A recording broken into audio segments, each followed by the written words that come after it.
Boa noite, bem-vindos a mais um Câmera Aberta. Nosso entrevistado essa noite é Aloysio Biondi, jornalista econômico e ex-editor de economia da Folha de São Paulo e diversos outros jornais e revistas. Atualmente escreve às quintas na Folha de São Paulo e na revista Isto é Dinheiro. Boa noite, Aloysio. Boa noite, Sérgio. Aloysio, eu sou assinante da Folha, um jornal que eu gosto, um bom jornal. Só que todo dia de manhã, quando eu desço a escada para pegar o jornal com o meu cachorro e abro a manchete, me dá um certo pânico, porque a crise na Bolsa é uma sensação que o mundo vai acabar. Existe crise mesmo, Aloysio? Bom, Jair, eu acho que, olha, sem querer te assustar, né? Eu acho que, na verdade, as manchetes no Brasil, até que elas não são para alarmar, elas não são verdadeiras, porque as coisas estão, para o Brasil, as coisas estão muito piores do que os jornais passam. Agora, em relação à crise mundial, o mundo vai acabar, né? Não, o mundo não vai acabar, né? Essa crise, é uma crise, é o fim de um ciclo, né? Como você já teve outras vezes, você teve, nos anos 70, você teve a crise provocada pelo grande aumento dos preços do petróleo, pelos árabes. No começo dos anos 80, você teve a crise provocada pela explosão da dívida dos países subdesenvolvidos, como o Brasil, México, etc. Então, em primeiro lugar, crise mundial, aí sim. Em primeiro lugar, vamos dizer o seguinte, que os jornais falam em crise na Bolsa, todo dia você liga a televisão, você pega jornal, é essa coisa monótona. A Bolsa despencou 3%, a Bolsa despencou 5%, e as pessoas até falam, mas o que eu tenho com a Bolsa? Eu não tenho dinheiro na Bolsa, né? A crise não é das bolsas. Na verdade, o que está acontecendo no mundo, a bolsa, a queda nas bolsas é o último capítulo da novela e as pessoas e o noticiário dá a impressão de que ela é o primeiro capítulo, é o começo de tudo. E não é, é o fim de tudo. Por que você teve a crise nas bolsas na primeira dos países asiáticos, depois no Brasil, né? Porque foram países que obedeceram às ordens do Fundo Monetário Internacional, dos Estados Unidos, né? Eles escancararam o mercado, com isso eles começaram a importar mais do que exportam, com isso eles ficaram com falta de dólar, né? Como tudo que está acontecendo no Brasil, e foram devendo cada vez mais para os banqueiros, até que chega um ponto que os banqueiros ficam com medo de que haja uma maxi, seja aqui no Brasil, seja na Coreia, ou mesmo que o governo diga, olha, eu não posso pagar agora, só daqui a um ano, te deu calote. Aí o investidor estrangeiro, o banqueiro estrangeiro, eles começam a sair do país.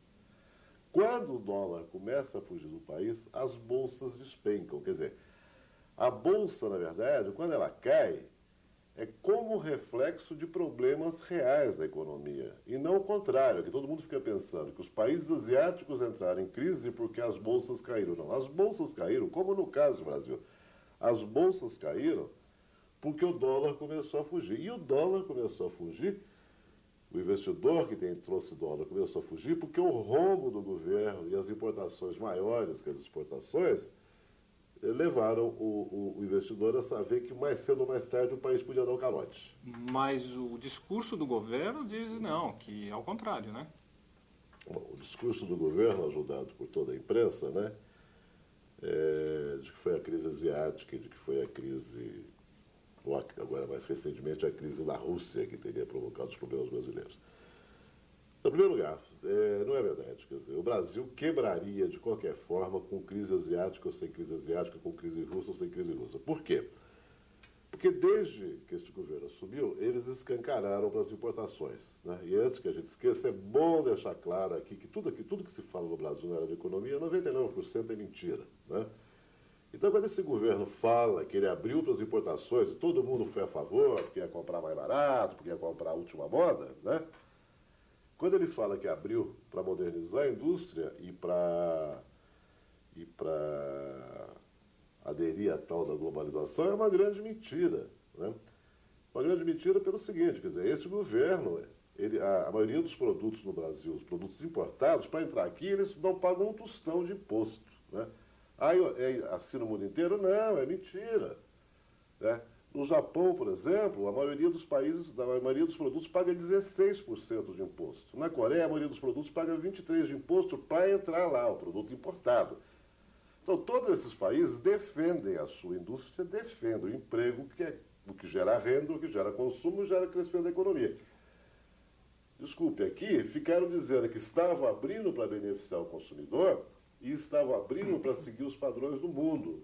Só que é uma grande mentira, né? É isso que eu queria te perguntar. O que caracteriza um país é a sua cultura comum, as pessoas têm cultura em comum, a sua língua comum e a sua moeda, o elemento de troca, né? O significativo de troca.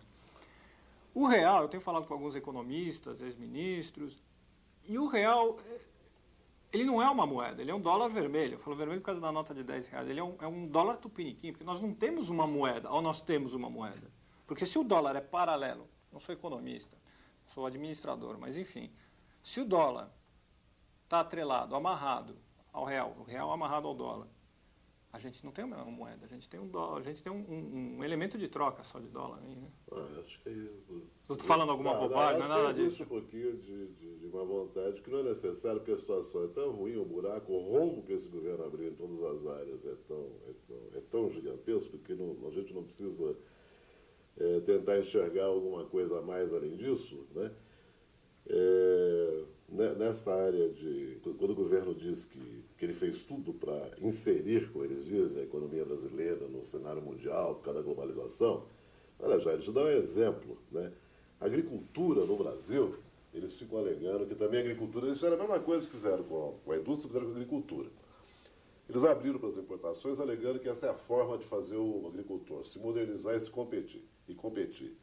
Só que ninguém se moderniza se ele não tem preço. Se um ano ele planta e não ganha nada, no ano seguinte ele ganha um pouquinho, no ano seguinte ele tem prejuízo.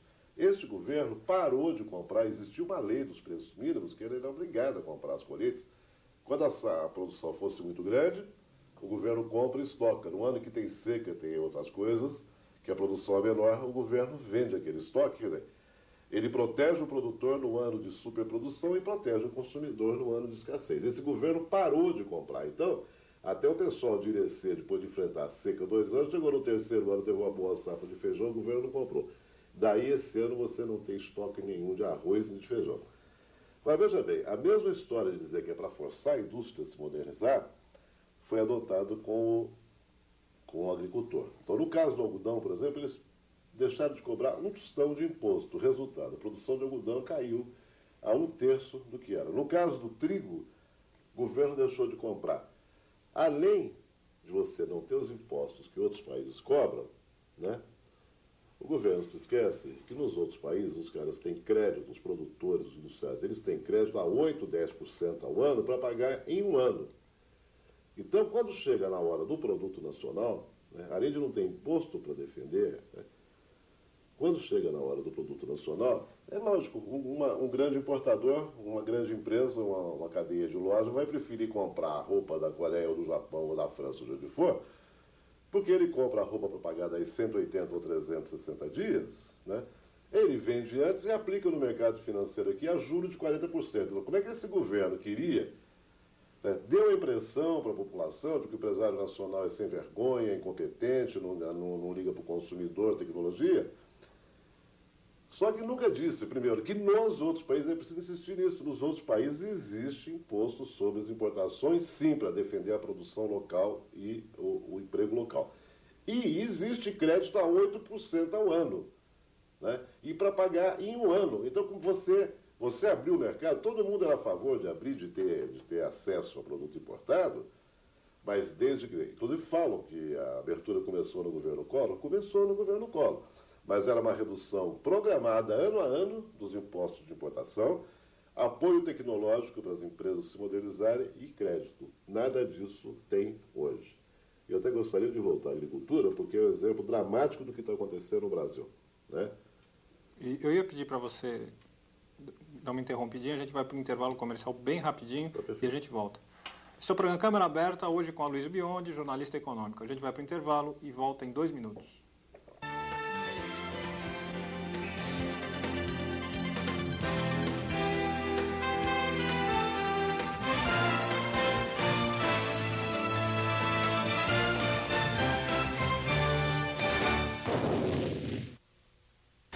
Muita gente pensa que o mosquito da dengue gosta de água suja e parada, né?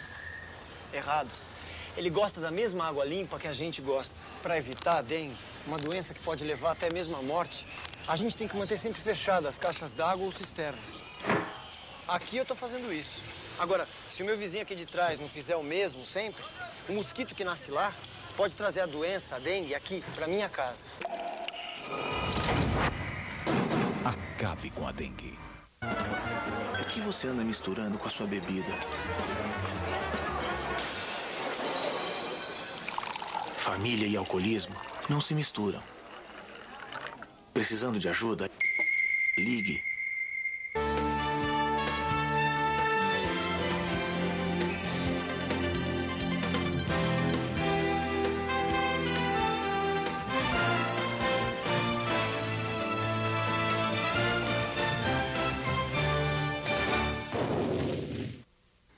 Estamos de volta com o programa Câmara Aberta, esta noite com o jornalista econômico Aloysio Biondi.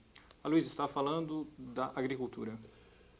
Então, Jair, estava lembrando que esse governo destruiu a agricultura nacional, tem estudos mostrando aí queda de 30%, 40% na renda agrícola, com o mesmo pretexto de forçar o produtor a produzir melhor e a se modernizar. Quer dizer, na verdade, você acabou deixando o produtor sem nem garantia de preço.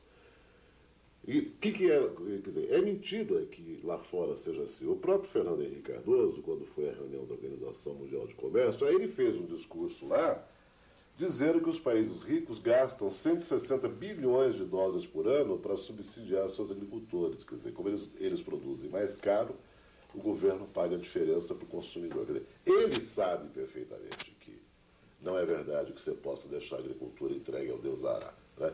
E agora, veja bem, já agora, há 3 semanas, né? Então toda essa mentirada que fala para o brasileiro, que não pode proteger a indústria, que não pode proteger a produção local, que não pode proteger o emprego, é toda essa mentirada. Há 3 semanas agora, a União Europeia, os países europeus, nós estamos num ano de uma superprodução agrícola fantástica. Quer dizer, são safras gigantescas no mundo inteiro. Os preços estão caindo, são os menores preços nos últimos 10 anos. Para trigo, para milho, para soja, né? A União Europeia já tinha imposto de 8% sobre os produtos deles, ela jogou mais 25% há 3 semanas. Aliás, um só jornal deu isso, e claro, como a imprensa faz sempre. Lá no pé da última página está essa notícia, que é uma notícia que mostra que é mentira que os países não protejam a sua produção, seja a indústria, seja a agricultura. Há 2 semanas, por causa dessa mesma superprodução mundial, né, a mesma União Europeia elevou em 11,5% o subsídio pago ao produtor de carne bovina e de carne suína. E esta semana, a mesma União Europeia aumentou em 8% o subsídio aos produtos derivados de leite, queijos, etc. Né? E aqui o nosso produtor foi arrebentado nos últimos anos por falta de crédito. Venderam a ideia de que o produtor é caloteiro quando ele pagava a TR, que era até 40% acima da inflação, né? E o governo deixou de comprar, deixou o cara na mais absoluta penúria. Então, aí a gente desemboca na história da recessão. Mas eu queria te fazer uma pergunta, de pessoas que conversam comigo a respeito da globalização, de Fernando Henrique, a visão delas é uma visão que eu tinha também no início do plano.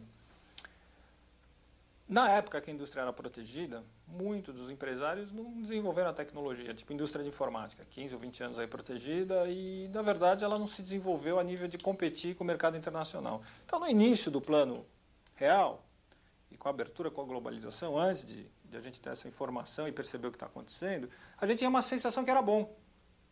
Que já que o empresário brasileiro não consegue, os estrangeiros maravilhosos vão vir aqui, vão ser muito bons com a gente, vão vender computador, vão gerar emprego, e vai ser tudo uma maravilha, já que a gente não consegue, né? Vamos dar para eles. Eles conseguem, eles são bons, nós não. Essa é a sensação que eu também tinha. Mas na prática a gente está vendo que não tem ninguém é bonzinho, né? Bom, Jair, veja bem, né? Quer dizer, tudo isso começa assim, existe um marco histórico nisso, que é o Collor chamando a indústria do carro nacional de carroça, né? Bom, só que quem fazia carro no Brasil não era a indústria nacional, eram as multinacionais. Isso. Então, quer dizer, se havia carroça, era das multinacionais, não era do empresário brasileiro. Em segundo lugar, quer dizer, você veja, você pode ter uma política, é tal história, quando você fala que o mercado era protegido, todo mundo tem a impressão, né?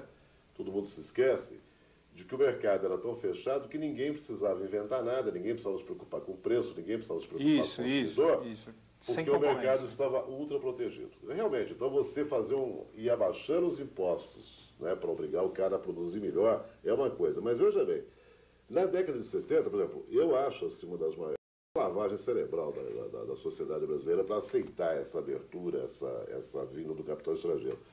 Porque, veja bem, eu acho um caso assim que até hoje me deixa abalado, né? Que é a quebra da Metal Leve do Mindlin, né? O empresário Mindlin foi até secretário de Tecnologia do Estado de São Paulo, e a vida inteira ele se preocupou com tecnologia, e ele exportava, né? Ele exportava para a NASA, nos Estados Unidos, a Agência Espacial, em 68, há 30 anos atrás. No entanto, ele foi um dos primeiros a quebrar, né? Na época, foi um dos primeiros a quebrar, produtor de autopeças, né? Ele declarou que ele estava parando porque ele precisava de 120 milhões de reais para fazer um aumento de capital da empresa dele e avançar, né? E que ele não tinha. Mas e o BNDES, que empresta aí 400, 500 milhões prestou 300 milhões de reais para uma cadeia de supermercado comprar as outras, coisa que pouca gente fala agora, né? Então, não houve, quer dizer, o caso do Mindlin é uma demonstração de como é mentirosa essa argumentação, porque ele era, talvez, o empresário mais preocupado com tecnologia que nós já tivemos. E ele foi. Por que ele foi? Por que ele quebrou? Porque, inclusive, as multinacionais de automóveis, quando vêm para cá, você está vendo isso agora, elas já vêm com 4, 5 fornecedores, 6 fornecedores, de lá também, todas as fábricas que estão sendo instaladas aí em Paraná, Rio Grande do Sul, Fiat, etc., vêm também. Vêm os fornecedores. Vêm os fornecedores. Né? Então, houve realmente uma lavagem cerebral da sociedade para ela convencê-la de que o empresário era retrógrado, que ele não se preocupava com tecnologia. Você tem a Home produzia máquinas, ela produzia máquinas com de controle numérico, que é um precursor do computador, que nem valia a pena usar no Brasil, porque a mão de obra aqui era barata. Ela produzia só para exportar para os países ricos onde a mão de obra já era cara. Isso em 68. Tem uma frase que pesquisando para esse programa eu achei, que diz assim: compre as empresas de telecomunicações brasileiras agora, que daqui a 2 ou 3 anos vocês poderão revendê-la por 2 ou 3 vezes os preços pagos agora. Quem disse isso foi o diretor de privatização do BNDES, Pio Borges, exatamente. Agora no dia 12 de junho. Isso é uma frase, é um absurdo. Não, pois é, Jair, aí que está, né? Quer dizer, tem duas coisas. A privatização das telecomunicações, né? É a mesma coisa, a gente estava falando de tecnologia agora mesmo, quer dizer, também na década de 70, o governo, a Telebrás, montou centros de tecnologia para desenvolver uma tecnologia nossa. Tecnologia é apenas a forma de fazer uma coisa, não é nenhum ente misterioso, né?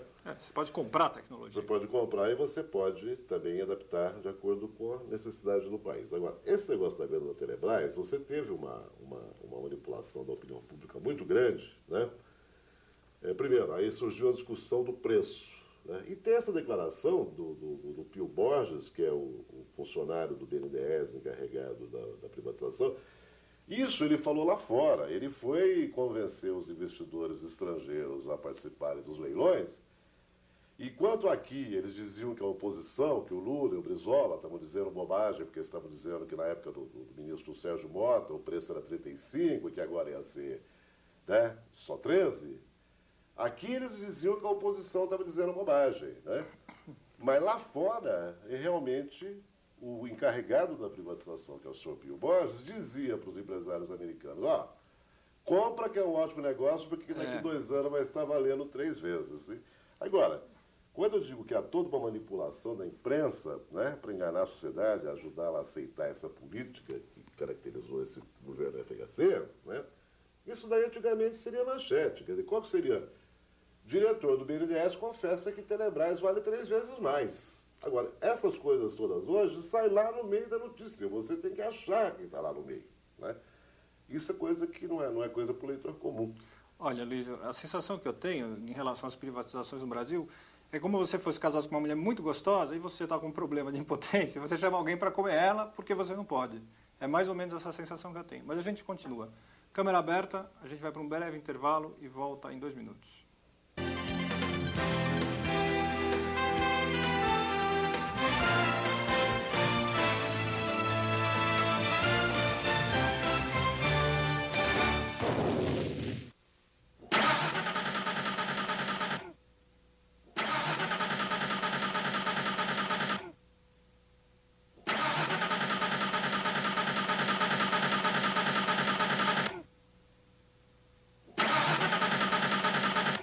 Caros Amigos, a revista que vai fazer sua cabeça funcionar.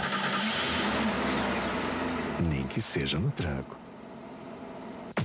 Revista Caros Amigos, para quem sabe ler. O que você anda misturando com a sua bebida?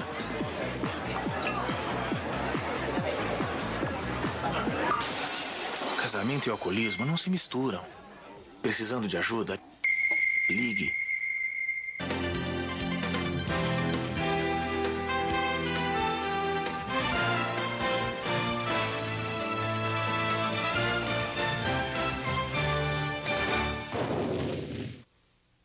Estamos de volta com o programa Câmera Aberta, falando esta noite com Aloysio Biondi, jornalista econômico.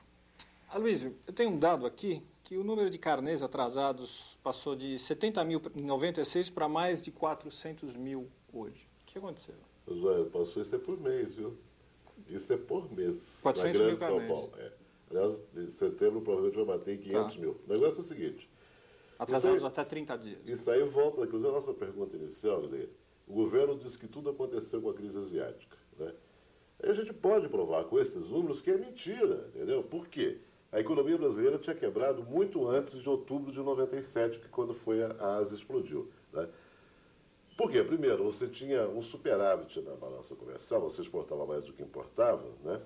Até 12 bilhões por ano. Já no ano passado, você já chegou a 8 bilhões de déficit, de rombo, antes da crise asiática, porque a crise foi em outubro e saiu acumulado o ano. E esse dado da inadimplência, Jair, esse dado mostra como nós já estávamos quebrados. Por quê? Você, na média histórica, antes de 95, antes deste governo, na Grande São Paulo, você tinha 70 mil, na média, 70 mil carnês em atraso por mês, comunicados ao Serviço de Proteção ao Crédito.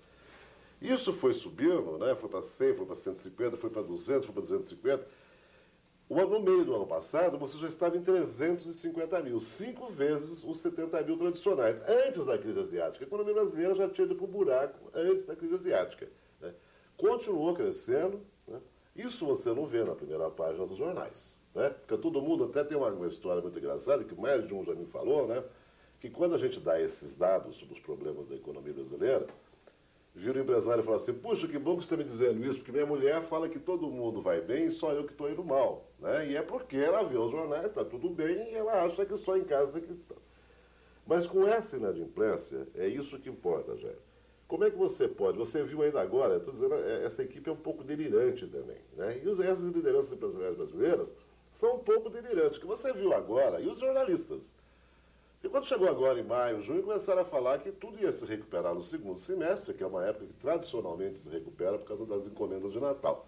Se tiver Natal, já está bom. Né? Mas como é que você pode achar que uma economia vai recuperar se o funcionalismo está com salários achatados há 5 anos? Se a renda agrícola caiu 30%, 40% com esse governo porque ele não comprou as colheitas.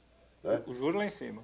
Os juros lá em cima, os financiamentos imobiliários, é bom esquecer, sendo corrigidos pela TR quando os salários estão sendo corrigidos. Quando são em 5%, 6%. As tarifas foram bem elevadas, né, para beneficiar na privatização os compradores. Né? A Telesp, no ano passado, ele levou a tarifa em 100%, não é 30%, como a imprensa disse, não, porque ela reduziu o pulso de 3 para 2 minutos. Então, o aumento foi de 30%, mas como a duração do pulso é menor, houve um aumento de 100%. Tudo isso vai devorando o seu orçamento.